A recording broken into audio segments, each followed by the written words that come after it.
ବାସୀ ମୁଁ ରାଜେଶ ସିଂହ ଆପଣମାନଙ୍କୁ ଶ୍ରୀମଦ୍ ଭାଗବତ ଗୀତାର 10ମ ଅଧ୍ୟାୟ ଶୁଣାଉଛି। ଶ୍ରୀ ଭଗବାନ କହିଲେ, ହେ ମହାବାହୁ, ମୋର ପରମ ରହସ୍ୟ ଓ ପ୍ରଭାବଯୁକ୍ତ ବଚନ ପୁଣି ଥରେ ଶ୍ରବଣ କର। ତୁମେ ମୋଠାରେ ଅତିଶୟ ପ୍ରେମ ରଖୁଛ। ତୁମର ହିତ କାମନା କରି ମୁଁ ଏହା କହିବି। ମୋର ଉତ୍ପତ୍ତି ଅର୍ଥାତ୍ ଲୀଳାରେ ପ୍ରକଟ ହେଉଥିବା ରହସ୍ୟ ଦେବତାମାନେ ଜାଣନ୍ତି ନାହିଁ କି ମହର୍ଷିମାନେ ଜାଣନ୍ତି ନାହିଁ, କାରଣ ମୁଁ ହେଉଛି ସବୁ ଦୃଷ୍ଟିରୁ ଦେବତାମାନଙ୍କର ତଥା ମହର୍ଷିମାନଙ୍କର ଆଦି କାରଣ। ଯେ ମୋତେ ଅଜନ୍ମା ଅର୍ଥାତ୍ ପ୍ରକୃତରେ ଜନ୍ମରହିତ ଅନାଦି ଓ ଲୋକମହେଶ୍ୱର ବୋଲି ତତ୍ତ୍ୱତଃ ଜାଣନ୍ତି, ମନୁଷ୍ୟମାନେ ମଧ୍ୟରେ ଥିବା ସେହି ଜ୍ଞାନୀ ପୁରୁଷ ସକଳ ପାପରୁ ମୁକ୍ତ ହୋଇଯାଆନ୍ତି।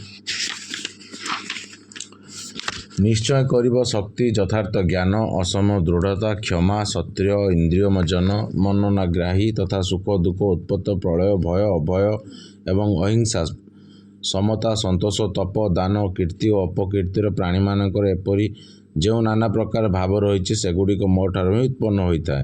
ସଂସାରର ଏହି ସମସ୍ତ ପ୍ରଜା ଯେଉଁମାନଙ୍କ ଠାରୁ ଉତ୍ପନ୍ନ ହୋଇଛନ୍ତି, ସେହି ସମାପ୍ତ ହର୍ଷି ଓ ସେମାନଙ୍କର ପୂର୍ବରୁ ଜାତ ହୋଇଥିବା ସନକାଦି 4 କୁମାର ତଥା ସ୍ନାୟୁବାଦୀ 14 ମନୁ ମୋ ସଂକଳ୍ପରୁ ଉତ୍ପନ୍ନ ହୋଇଛନ୍ତି।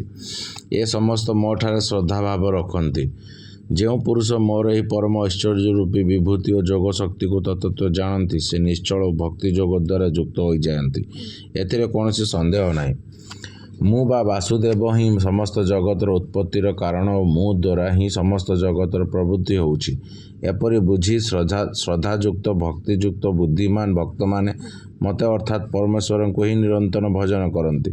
ନିରନ୍ତର ମୋ ଠାରେ ମନ ଲଗାଇଥିବା ଓ ମୋ ଠାରେ ହିଁ ପ୍ରାଣ ଅର୍ପଣ କରିଦେଇଥିବା ଭକ୍ତମାନେ ମୋ ଭକ୍ତି ସମ୍ବନ୍ଧରେ ଚର୍ଚ୍ଚା କରି, ମୋର ପ୍ରଭାବ ବିଷୟରେ ପରସ୍ପର ଆଲୋଚନା କରି, ଏକ ଆରେକେ ବୋଧ କରାଇ ତଥା ମୋର ଗୁଣ ପ୍ରଭାବ ସହିତ ମୋ ବିଷୟରେ କଥାବାର୍ତ୍ତା କରି ନିରନ୍ତର ସନ୍ତୁଷ୍ଟ ହୁଅନ୍ତି ଓ ମୋ ଠାରେ ହିଁ ନିରନ୍ତର ରମଣ କରନ୍ତି।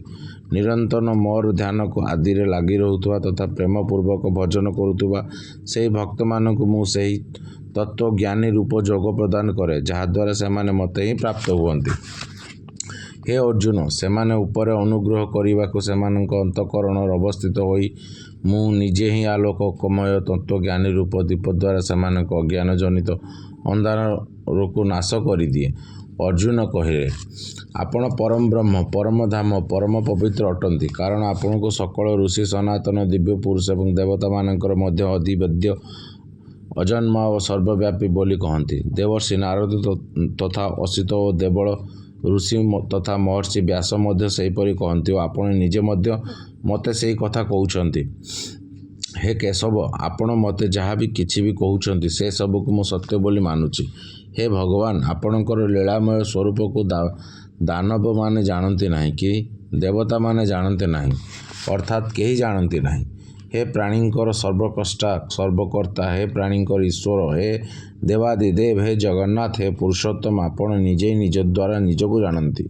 ତେଣୁ ଯେଉଁ ବିଭୂତି ଗୁଡ଼ିକ ଦ୍ୱାରା ଆପଣ ଏହିସବୁ ଲୋକଙ୍କୁ ବ୍ୟାପ୍ତି କରିଛନ୍ତି, ଆପଣ ହିଁ ନିଜେ ନିଜର ଦିବ୍ୟ ବିଭୂତି ଗୁଡ଼ିକ ସମ୍ପୂର୍ଣ୍ଣ ରୂପେ କରିବାକୁ ସମର୍ଥ ଅଟନ୍ତି। ହେ ଯୋଗେଶ୍ୱର, ନିରନ୍ତର କିପରି ଚିନ୍ତନ କରି କରି ମୁଁ ଆପଣଙ୍କୁ ଜାଣିପାରିବି?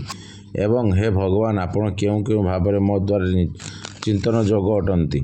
ହେ ଜନାର୍ଦ୍ଦନ, ଆପଣଙ୍କ ଯୋଗ ଶକ୍ତି ଓ ବିଭୂତି ଆହୁରି ବିସ୍ତୃତ ଭାବରେ କୁହନ୍ତୁ, କାରଣ ଆପଣଙ୍କର ଅମୃତମୟ ବଚନ ଶୁଣି ଶୁଣି ମୋର ବି ତୃପ୍ତି ହେଉନାହିଁ, ଆହୁରି ଶୁଣିବାକୁ ଉତ୍କଣ୍ଠା ବଢ଼ୁଛି। ହେ କୁରୁକ୍ଷେତ୍ର ଶ୍ରେଷ୍ଠ, ମୋର ଯେଉଁ ସବୁ ଦିବ୍ୟ ବିଭୂତି ରହିଛି, ସେସବୁ ଗୁଡ଼ିକ ତୁମକୁ ମୁଖ ଭାବରେ ବର୍ତ୍ତମାନ କହିବି, କାରଣ ମୋ ବିସ୍ତାରରେ ଅନନ୍ତ ନାହିଁ। ହେ ଅର୍ଜୁନ, ମୁଁ ସକଳ ଜୀବଙ୍କ ହୃଦୟରେ ସ୍ଥିତି ସମସ୍ତଙ୍କର ଆତ୍ମା ତଥା ସକଳ ଜୀବଙ୍କର ଆଦି ମଧ୍ୟ ଓ ଅନ୍ତ ବି ମୁଁ ହିଁ ଅଟେ। ମୁଁ ଆଦିତିଙ୍କର 12 ପୁତ୍ରଙ୍କ ମଧ୍ୟରେ ବିଷ୍ଣୁ ଓ ଜ୍ୟୋତିର୍ମାତାଙ୍କ ମଧ୍ୟରେ କିରଣ ପ୍ରଦାନକାରୀ ସୂର୍ଯ୍ୟ ତଥା 49 ବାୟୁ ଦେବତାଙ୍କର ତେଜ ଓ ନକ୍ଷତ୍ରମାନଙ୍କର ଅଧିପତି ଚନ୍ଦ୍ରମା ଅଟେ। ମୁଁ ବେଦମାନଙ୍କ ମଧ୍ୟରେ ସାମବେଦ, ଦେବତାମାନଙ୍କ ମଧ୍ୟରେ ଇନ୍ଦ୍ର, ଇନ୍ଦ୍ରିୟମାନଙ୍କ ମଧ୍ୟରେ ମନ ଓ ପ୍ରାଣୀମାନଙ୍କର ଚେତନା ଅର୍ଥାତ୍ ଜୀବନ ଶକ୍ତି ଅଟେ। ମୁଁ 11 ରୁଦ୍ରଙ୍କର ମଧ୍ୟରେ ଶଙ୍କର ଓ ଯକ୍ଷ ତଥା ରାକ୍ଷସମାନଙ୍କ ମଧ୍ୟରେ ଧନପତି କୁବେର ଅଟେ। ମୁଁ 8 ବସୁଙ୍କ ମଧ୍ୟରେ ଅଗ୍ନି ଓ ପର୍ବତମାନଙ୍କ ମଧ୍ୟରେ ସୁମେରୁ ପର୍ବତ ଅଟେ। ହେ ପାର୍ଥ, ମୋତେ ପୁରୋହିତମାନଙ୍କର ମୁଖ୍ୟ ବୃହସ୍ପତି ବୋଲି ଜାଣ। ମୁଁ ସେନାପତିମାନଙ୍କର ମଧ୍ୟରେ ସ୍କନ୍ଦ ଓ ଜଳାଶୟମାନଙ୍କ ମଧ୍ୟରେ ସାଗର ଅଟେ। ମୁଁ ମହର୍ଷିମାନଙ୍କ ମଧ୍ୟରେ ଭୃଗୁ ଓ ଶବ୍ଦମାନଙ୍କ ମଧ୍ୟରେ ଏକାକ୍ଷର ଅଟେ। ମୁଁ ସକଳ ପ୍ରକାର ଯଜ୍ଞମାନଙ୍କ ମଧ୍ୟରେ ଜପତଜ୍ଞ ଯଜ୍ଞ ଓ ସ୍ଥାବରମାନଙ୍କ ମଧ୍ୟରେ ହିମାଳୟ ପର୍ବତ ଅଟେ। ମୁଁ ସକଳ ବୃକ୍ଷଙ୍କ ମଧ୍ୟରେ ଅଶ୍ୱତ୍ଥ ବୃକ୍ଷ, ଦେବର୍ଷିମାନଙ୍କ ମଧ୍ୟରେ ନାରଦ ମୁନି, ଗନ୍ଧର୍ବମାନଙ୍କ ମଧ୍ୟରେ ଚିତ୍ରରଥ ଓ ସିଦ୍ଧାର୍ଥମାନଙ୍କ ମଧ୍ୟରେ କପିଳ ମୁନି ଅଟେ। ମୋତେ ଅଶ୍ୱମାନଙ୍କ ମଧ୍ୟରେ ଅମୃତ ସହିତ ଉତ୍ପନ୍ନ ହୋଇଥିବା ଉଚ୍ଚ ଶୈବ ସ୍ରଷ୍ଟା, ହସ୍ତୀମାନଙ୍କ ମଧ୍ୟରେ ଐରାବତ ଓ ମନୁଷ୍ୟମାନଙ୍କ ମଧ୍ୟରେ ରାଜା ବୋଲି ଜାଣ। ମୁଁ ସଶସ୍ତ୍ରମାନଙ୍କ ମଧ୍ୟରେ ବଜ୍ର ଓ ଧେନୁମାନଙ୍କ ମଧ୍ୟରେ କାମଧେନୁ ଅଟେ। ମୁଁ ସଶସ୍ତ୍ର ରୀତିରେ ସନ୍ତାନ ଉତ୍ପତ୍ତିରେ ହେତୁ କାମଦେବ ଏବଂ ସର୍ପମାନଙ୍କ ମଧ୍ୟରେ ସର୍ପରାଜ ବାସୁକି ଅଟେ। ମୁଁ ନାଗମାନଙ୍କ ମଧ୍ୟରେ ଶେଷନାଗ, ଜଳଚରମାନଙ୍କ ମଧ୍ୟରେ ସେମାନଙ୍କର ଅଧିପତି ବରୁଣ ଦେବତା ଏବଂ ପିତୃମାନଙ୍କର ମଧ୍ୟରେ ଅର୍ଜ୍ୟମା ନାମକ ପିତୃ ତଥା ଶାସକମାନଙ୍କ ମଧ୍ୟରେ ଯମରାଜ ଅଟେ। ମୁଁ ଦୈତ୍ୟମାନଙ୍କ ମଧ୍ୟରେ ପ୍ରହ୍ଲାଦ ଓ ଗଣନାକାରୀମାନଙ୍କ ମଧ୍ୟରେ କାଳ ତଥା ପଶୁମାନଙ୍କ ମଧ୍ୟରେ ମୃଗରାଜ ସିଂହ ଓ ପକ୍ଷୀମାନଙ୍କ ମଧ୍ୟରେ ଗରୁଡ଼ ଅଟେ। ମୁଁ ପବିତ୍ରକାରୀମାନଙ୍କ ମଧ୍ୟରେ ବାୟୁ ଓ ଶସ୍ତ୍ରଧାରୀମାନଙ୍କ ମଧ୍ୟରେ ଶ୍ରୀରାମ ତଥା ମତ୍ସ୍ୟମାନଙ୍କ ମଧ୍ୟରେ ମଗର ଓ ନଦୀମାନଙ୍କ ମଧ୍ୟରେ ଗଙ୍ଗା ଅଟେ। ହେ ଅର୍ଜୁନ, ସୃଷ୍ଟିମାନଙ୍କର ଆଦି ଓ ଅନ୍ତ ତଥା ମଧ୍ୟ ବି ମୁଁ ହିଁ ଅଟେ। ମୁଁ ବିଦ୍ୟମାନଙ୍କ ମଧ୍ୟରେ ଅଧ୍ୟାତ୍ମବିଦ୍ ତଥା ବ୍ରହ୍ମବିଦ୍ୟା ଏବଂ ଶାସ୍ତ୍ରାସ୍ତ୍ର ପାଇଁ ପରସ୍ପର ବାଦ କରୁଥିବା ଲୋକଙ୍କ ମଧ୍ୟରେ ତତ୍ତ୍ୱ ନିର୍ଣ୍ଣୟ ପାଇଁ କରାଯାଇଥିବା ବାଦ ମଧ୍ୟ ମୁଁ ଅଟେ। ମୁଁ ଅକ୍ଷରମାନଙ୍କ ମଧ୍ୟରେ ଅକାର ଓ ସମାସମାନଙ୍କ ମଧ୍ୟରେ ଦ୍ୱନ୍ଦ୍ୱ ନାମକ ସମାସ ଅଟେ। ମୁଁ ଅକ୍ଷୟ କାଳ ଅର୍ଥାତ୍ କାଳର ମଧ୍ୟ ମହାକାଳ ଅଟେ। ସକଳ ଦିଗରେ ମୁଖ ଥିବା ସମସ୍ତଙ୍କର ଧାରଣ ପୋଷଣକାରୀ ମଧ୍ୟ ମୁଁ ହିଁ ଅଟେ। ମୁଁ ସମସ୍ତଙ୍କ ବିନାଶ କରୁଥିବା ମୃତ୍ୟୁ ଏବଂ ଉତ୍ପନ୍ନ ହେବାକୁ ଯାଉଥିବା ସମସ୍ତଙ୍କ ଉତ୍ପତ୍ତିର ହେତୁ ତଥା ନାରୀମାନଙ୍କ ମଧ୍ୟରେ କୀର୍ତ୍ତି, ଶ୍ରୀ, ବାକ୍, ସ୍ମୃତି, ମେଧା, ଧୃତି ଓ କ୍ଷମା ଅଟେ। ତଥା ମୁଁ ହେଉଛି ଗାୟନ ଯୋଗ୍ୟ ସୃଷ୍ଟିମାନଙ୍କ ମଧ୍ୟରେ ବୃହତ୍ ସାମ ଓ ଛନ୍ଦମାନଙ୍କ ମଧ୍ୟରେ ଗାୟତ୍ରୀ ଛନ୍ଦ, ମାସମାନଙ୍କ ମଧ୍ୟରେ ମାର୍ଗଶିର ଓ ଋତୁମାନଙ୍କ ମଧ୍ୟରେ ବସନ୍ତ ଅଟେ।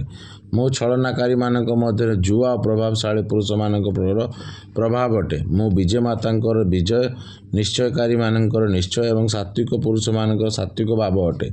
ମୁଁ ବଂଶୀମାନଙ୍କର ମଧ୍ୟରେ ବାସୁଦେବ ଅର୍ଥାତ୍ ମୁଁ ସ୍ୱୟଂ ତୁମ ସଖା, ପାଣ୍ଡବମାନଙ୍କର ମଧ୍ୟରେ ଧନଞ୍ଜୟ ଅର୍ଥାତ୍ ତୁମେ, ମୁନିମାନଙ୍କ ମଧ୍ୟରେ ବେଦବ୍ୟାସ ଓ କବିମାନଙ୍କ ମଧ୍ୟରେ ବୁଦ୍ଧିମାନ ଶୁକ୍ରାଚାର୍ଯ୍ୟ ମଧ୍ୟ ମୁଁ ହିଁ ଅଟେ। ମୁଁ ଦମନକାରୀମାନଙ୍କର ଦଣ୍ଡ ଅର୍ଥାତ୍ ଦମନ ଶକ୍ତି, ମୁଁ ହିଁ ବିଜୟକାରୀମାନଙ୍କର ନୀତି ଅଟେ। ମୁଁ ଗୋପନ ଯୋଗ୍ୟ ଭାବମାନଙ୍କର ରକ୍ଷକ ମୌନ ଏବଂ ଜ୍ଞାନୀମାନଙ୍କ ତତ୍ତ୍ୱଜ୍ଞାନ ମଧ୍ୟ ମୁଁ ହିଁ ଅଟେ। ଏବଂ ହେ ଅର୍ଜୁନ, ଯାହା ସକଳ ଜୀବଙ୍କର ବୀଜ ବା ଉତ୍ପତ୍ତିର କାରଣ ତାହା ବି ମୁଁ ହିଁ ଅଟେ। କାରଣ ଚର ବା ଅଚର ଏପରି କୌଣସି ବି ପ୍ରାଣୀ ନାହିଁ ଯେ କି ମୋ ବିନା ଥାଇପାରେ। ହେ ପରମ ତପ, ମୋର ବିଦ୍ୟ ବିଭୂତିମାନଙ୍କର ଅନନ୍ତ ନାହିଁ। ମୁଁ ମୋ ନିଜ ବିଭୂତିର ବିସ୍ତାର ତୁମକୁ ଅତି ସଂକ୍ଷେପରେ କହିଲି। ଯେଉଁ ସବୁ ବିଭୂତିଯୁକ୍ତ ଅର୍ଥାତ୍ ଐଶ୍ୱର୍ଯ୍ୟଯୁକ୍ତ, କାନ୍ତିଯୁକ୍ତ ଏବଂ ଶକ୍ତିଯୁକ୍ତ ବସ୍ତୁ ଅଛି ସେସବୁକୁ ତୁମେ ମୋ ତେଜର ଆଂଶିକ ଅଭିବ୍ୟକ୍ତ ବୋଲି ହିଁ ଜାଣ। ଅଥବା ହେ ଅର୍ଜୁନ, ଏତେ ବହୁତ ଜାଣିବା ପରେ ତୁମର କି ପ୍ରୟୋଜନ? ମୁଁ ଏହି ସମ୍ପୂର୍ଣ୍ଣ ଜଗତକୁ ନିଜ ଯୋଗ ଶକ୍ତିରେ ଏକକ ଅଂଶକ ମାତ୍ର ଦ୍ୱାରା ଧାରଣ କରି ରହିଛି। ଓଂ ତତ୍ସଦିତି ଶ୍ରୀମଦ୍ ଭାଗବତ ଗୀତା ସମ୍ପୂର୍ଣ୍ଣ ବ୍ରହ୍ମ ବିଦ୍ୟାୟ ଯୋଗଶାସ୍ତ୍ରରେ ଶ୍ରୀକୃଷ୍ଣ ସମ୍ବାଦ ବିଭୂତି ଯୋଗ ନାମ 10ମ ଅଧ୍ୟାୟ ଶେଷ ହେଲା। ଓଡ଼ିଶାବାସୀ, ଆପଣମାନଙ୍କୁ ଏ ଅଧ୍ୟାୟ କିପରି ଲାଗିଲା ଜଣାଇବେ। ଜୟ ଜଗନ୍ନାଥ।